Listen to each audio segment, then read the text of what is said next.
All right, NAI football fans, we are back with a very conference championship edition of the NAIF Ball live show powered by AdCraft Custom Apparel and Merch, the best in the business since 1974.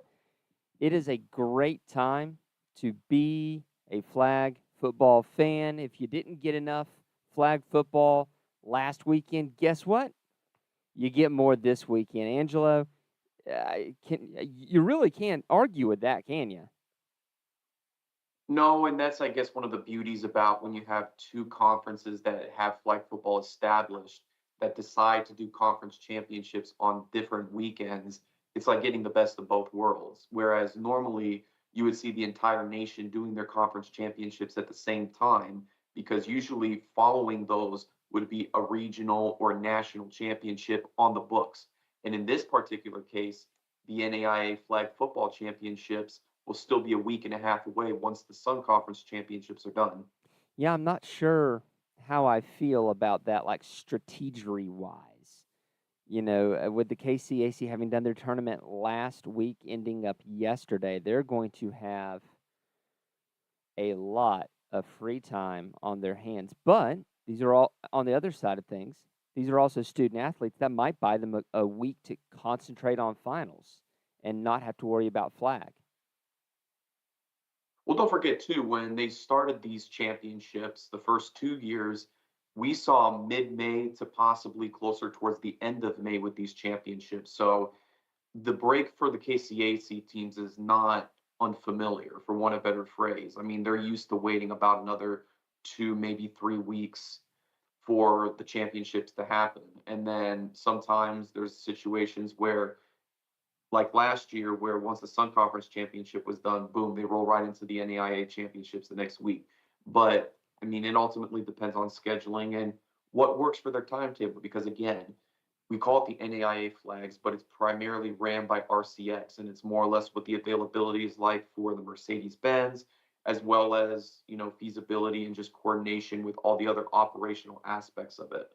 Yep. So let's take a look at that KCAC championship held over 3 days, Friday, Saturday, and Sunday. And yet they went back to Arrowhead. Let's take a look at those scores. Midland and Southwestern got us started. That was a 26-0 Midland victory. Baker Cotty was next up. Or actually, I'm sorry, I'm reading this wrong. Baker Cotty got us started at 38-12, and then we had Midland, and then our afternoon special was Kansas Wesleyan, a 46-6 win over St. Mary. Ottawa gets the bye. They the next day take down Midland 38-13. Baker is dispatched by Kansas Wesleyan 30-13. And then we had the championship in Arrowhead, a 27-8 victory for the Braves. And, in as much as Ottawa scored 27 points, this was a well-played game by Kansas Wesleyan's defense. Just looking at the stats, looking at how everything broke down. Carrera was 24 of 32. Yeah, so she was, 67%. Only 229 yards. Jaslyn Camacho is the leading receiver with 6 receptions for 82 and a touchdown. But the big deal is that when Ottawa got into the red zone, and they did time and again, they made it count, 4 of 5 on the day. Yeah, and honestly, I mean, like, not to try to diminish the KCAC championship, but if you look at the way it turned out, Corey, it pretty much was, for the most part, to be expected. So, outside of what the results are like, fans weren't necessarily missing much in terms of potential upsets or people being on the edge of their seats. All of these games were games that were typical. The favorites won those contests, and it was just another championship for Ottawa. But to your point, as we're talking about, giving praises and giving credit to where credit's due with these teams. One thing I noticed in Ottawa's particular case, to start off with the Braves, was even though they only played 2 games, the semifinals and the championship, their defense, I think, is to be commended for one. You Oh, think yeah. about what they've done in the month of March and where they were at. And just a couple weeks ago, when you and I were talking about Ottawa needed to get out of this midseason slump, the March slump, the spring break, from Reinhardt to the loss by Kansas Wesleyan, they needed to find a spark plug to get back into the thick of things. And offensively, they did that. Defensively, in the KCAC tournament, you couldn't have done it at a better time. 2 games combined, 15 flag, or I was going to say 15 flagpoles, but that would be practically impossible between 2 games. It'd have to be like minimal Right. plays, but 15 pass breakups, Dang. 6 interceptions, and 1 sack. Like the thing that really got to me was averaging 3 interceptions a game, including a 56-yard pick six. At least I think it was 56, but it was quite a big one. And that's the kind of spark you need defensively. And I know that Katie Sowers has done everything she could to see that kind of spark happen in the late season portions, and the dividends have finally paid off. It was just a matter of trust with this Braves defense, everything to click and gel together for them, and see the fruits of their labor throughout this entire season portion. Because again, we said it's closer towards the beginning of the season. This will still go down as Ottawa's least productive regular season at 13-4.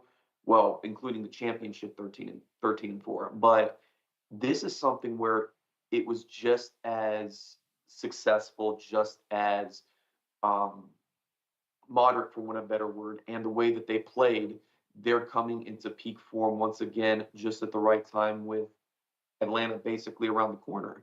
And, that's the kind of defense you need just to get those reassurance games, just to get that level of confidence under your belt. And again, the way that they played against Kansas Wesleyan, for the Coyotes to score their lone score literally as seconds expires, where they were just that close from posting a shutout. I mean, that speaks volumes. So you're saying that the Kansas Collegiate Athletic Conference tournament went rock chalk Jayhawk? I guess, but it's tough to say Rock Talk Jayhawk when they're playing at Arrowhead for the Eh, championship game. that doesn't rhyme half as well, though.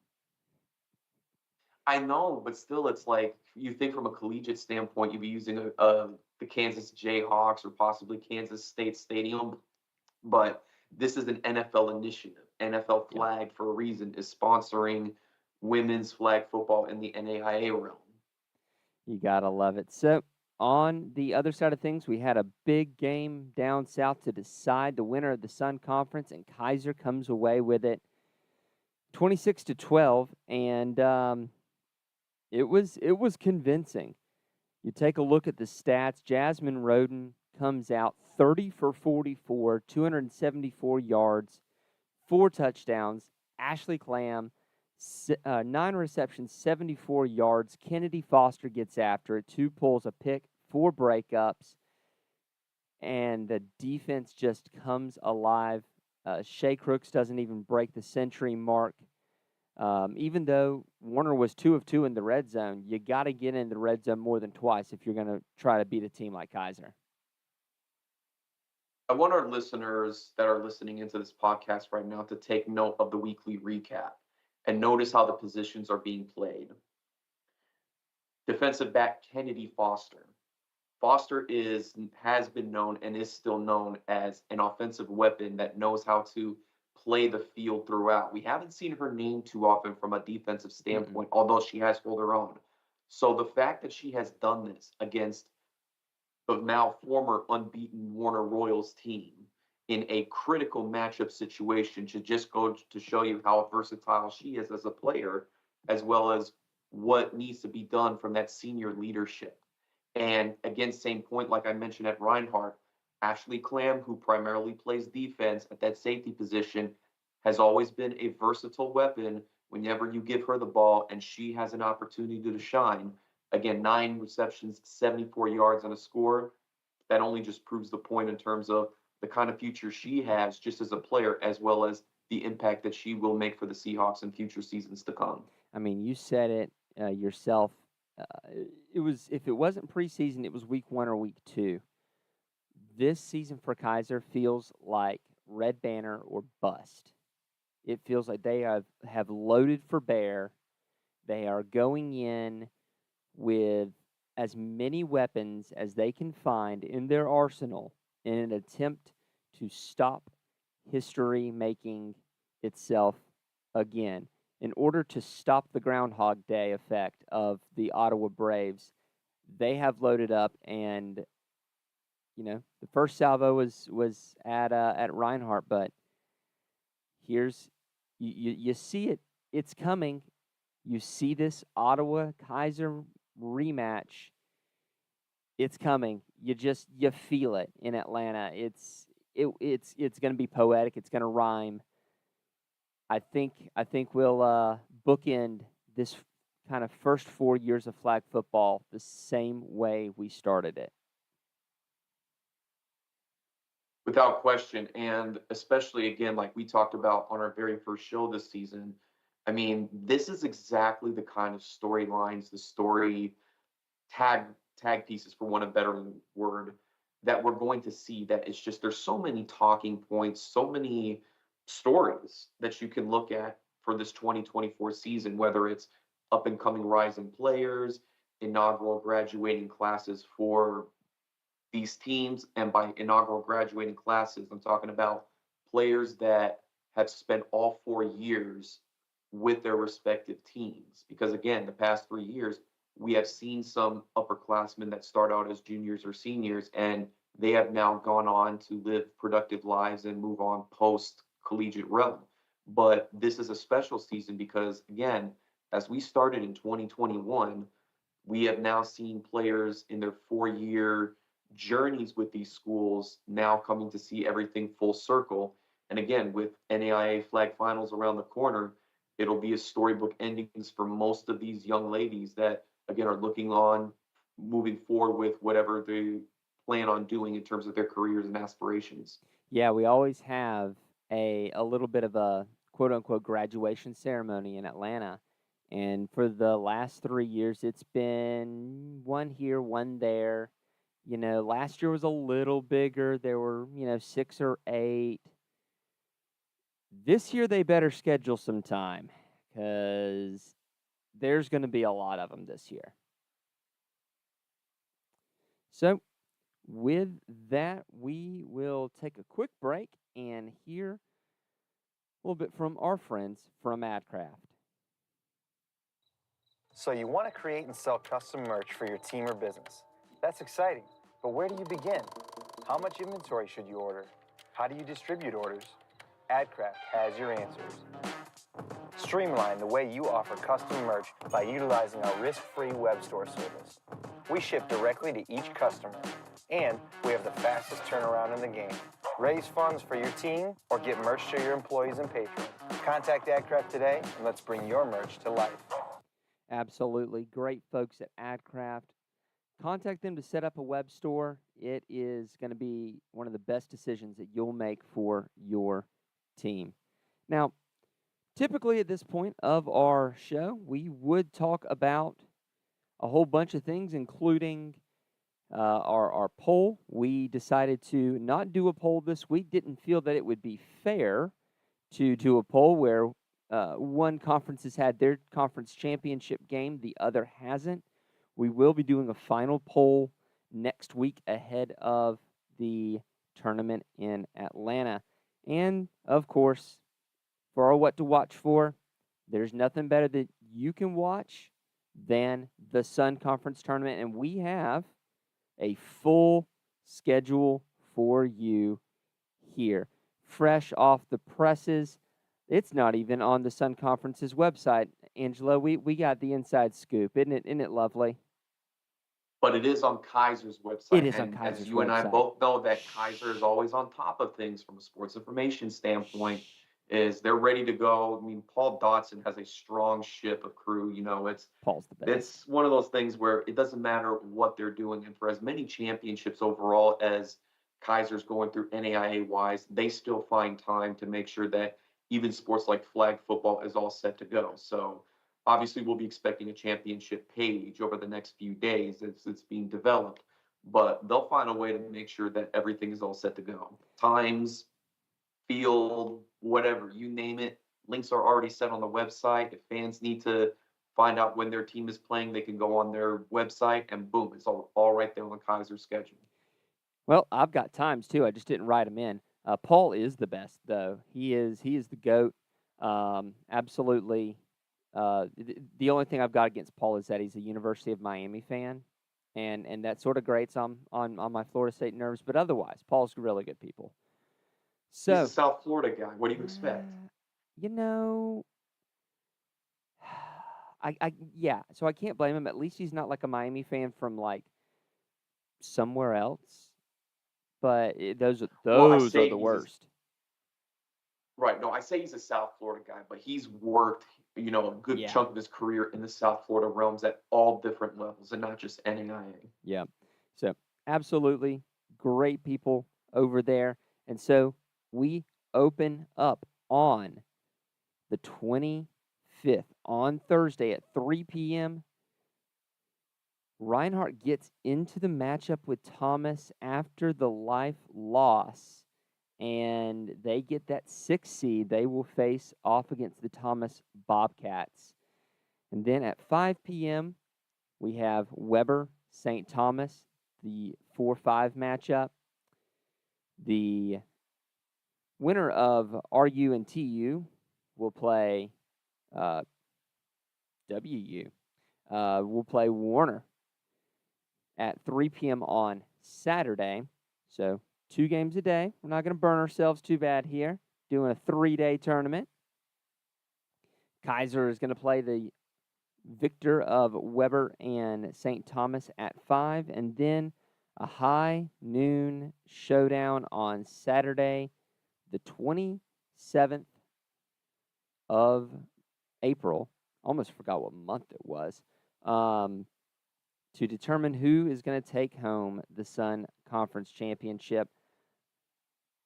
It's not something that we had really discussed, that who was the 6th best Sun Conference team, but you see Reinhardt there, and that sort of makes sense.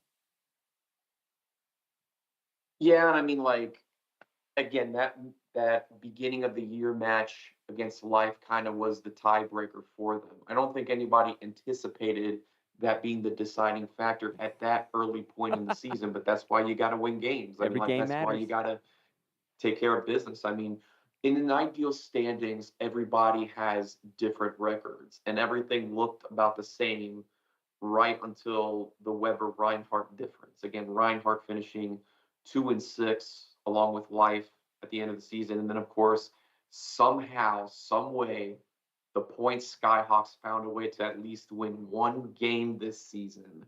Heck And yeah. I mean, tip your hat off to them. Again, Yeah. new program, still trying to find its own thing, but like you and I have talked about before, trying to win one game in the Sun Conference, as a first-year program, that should be an accomplishment within itself. That should be something that is worth celebrating and looking to build off of for Points 2025 season.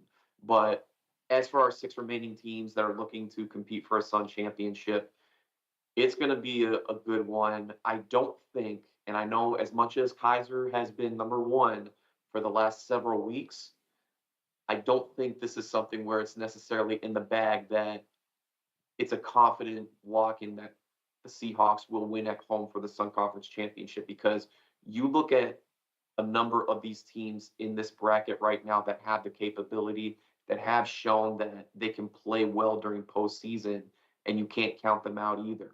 This is like, for some of them, postseason is where they thrive, and that's where they succeed. Kaiser has a great advantage at this point. Again, being able to finally host a Sun Conference championship for the first time since the inaugural year. This is an opportunity to make it right. This is an opportunity where they can get a home crowd feel and actually take it to the rest of the Sun Conference. Meanwhile, again, you look at all these other teams. I mean, Warner, this is their first time back in 2 years, and they've come with a vengeance now. They've been on a Cinderella, right as of right now, you could call it a Cinderella year for them. Just everything running well, things are just clicking in the right place. But like we talked about before, where Warner is right now and how everything is consistent in the postseason. Usually, when you get to the postseason, it's almost like there's a disadvantage to it because you've beaten all these teams. There's really hasn't been too much adversity for the Royals this season compared to teams like Thomas or St. Thomas or Weber, or of course adding them into the mix, Reinhardt. So, is it good? It's always the second time around that's tougher for a team that has beaten an opponent to try to come away with another win again. Because hypothetically, if Reinhardt or Thomas, let's say for example, win and they move on to play Warner, you know, is it something where the Royals can take care of business a second time around on either one of these teams? And the bigger question probably would be more for Thomas because you look back at that matchup, how many mistakes were made for the Nighthawks, yet the Warner Royals held on defensively and they took a stand. This is a different Thomas team that's now heading into the postseason. They are not the same Nighthawks that they were in the beginning of the season. So do we see that change? And especially on neutral territory where all bets are off. It's win or you move on to Atlanta to try to compete for a national title. And I believe for each and every one of these teams, they're looking for a way to add a Sun Conference tournament title to their resume and to their accolades for this year. And that'll be an intriguing matchup because if it came down to Warner and Thomas in the final, I'm not exactly sure who would move on to that championship game, from that side of the bracket. Meanwhile, for Weber, St. Thomas, and Kaiser, it's going to be the typical NAIA tournament field that we've always seen for the last 3-4 years. And on that point, too, Corey, that bottom side of the bracket, that was the 2021 tournament in West Palm 3 years ago because it was just the three teams. So it's kind of like a deja vu moment for them. And then whoever wins out of that portion of the bracket will play the winner of Warner, Thomas, and Reinhardt. So definitely an exciting tournament overall, but we'll see how this weekend plays out. If I know Chelsea Palmer, she is very much looking forward to a revenge game. And they cannot overlook Reinhardt on their way to a revenge game against Warner. They need to take care of business on Thursday, and then you can have your revenge on Warner if you want. You got to make sure that you don't make the mistakes, but you got to take care of your business one game at a time if you want to hoist another Sun Conference championship and put another trophy in the Magnolia building. You could, if you're Nighthawk Nation, you're already fantasizing about the what ifs. And it's not just a fantasy moment, but the fact of how these teams are being played out right now and how they did. The reason why they got those two losses, everything came down to the final minutes. They were always in the contest. Mm-hmm. So the possibility of potentially maybe a three-peat for Thomas is very well, in fact, a potential reality. I'm not going to go as far to say as they're in control of their own destiny per se, but this is something where this is an opportunity where if they play their cards right and they can take advantage early on whoever it is in the Sun Conference, then they have a legitimate chance of coming away from West Palm with another tournament title and perhaps a three-peat. Now, with that said, as you and I just mentioned earlier, Kaiser, they have the fan base with them this time. They have home field advantage. They don't have to worry, unlike some of the other teams, to play 3 games through this weekend. It's just win your 2, win the title, and get ready for Atlanta to be in the best spot possible. Because for the rankings right now, and assuming that RCX would go with a similar ranking system that all our media constituencies are going for, this is not just a tournament like another conference tournament, but this could theoretically decide how the top 4 seeds play out heading into Atlanta. And from what we were talking about, if they are ending up going back to that compass system or the pool play, this is basically to essentially decide how you want that pool play to be. Do you want to see Ottawa in your pool play? Do you want to wait till you see them deeper? Same thing with Kansas Wesleyan. Do you want to see them early on, or do you want to see them late in the tournament? I mean, this is how it all shakes out to be. Like there are so many possibilities in terms of how the pool play brackets play out. But obviously for these coaches, they're not thinking about that. They're thinking about what do we need to do to come away with the Sun title this year so that way we can give ourselves the best chance of succeeding in Atlanta? Yeah, and I would go as far as to say that regardless of what's happened in the KCAC tournament, the swoon on the field in the spring break trip for Ottawa should have a large effect on the seating in Atlanta, to the point that Ottawa should not be any higher than 5. And I understand that they were missing players for 2 of those matchups, but you play to win the game. And, you know, you the players were not missing for medical reasons. So you have to understand that destiny was held in their own hand. Ottawa should not be seated any higher than 5, in my opinion. Well, you think about another certain ranking system back in the fall from NCAA FBS standpoint and what they were saying about Bama in terms of there shouldn't be any mathematical way that they are ranked any higher than 5. But again, in this particular case, the CFP committee is RCX. So I think I got those flipped around. In this particular case, RCX is acting as the CFP committee because, again, this is their tournament. This is how they want to put together the seedings. And there's always a possibility that something can happen and they could go along the lines of, well, Ottawa's improved this year. Ottawa's won their conference championship. How do you justify a conference championship winner being ranked as potentially low as a 5 seed?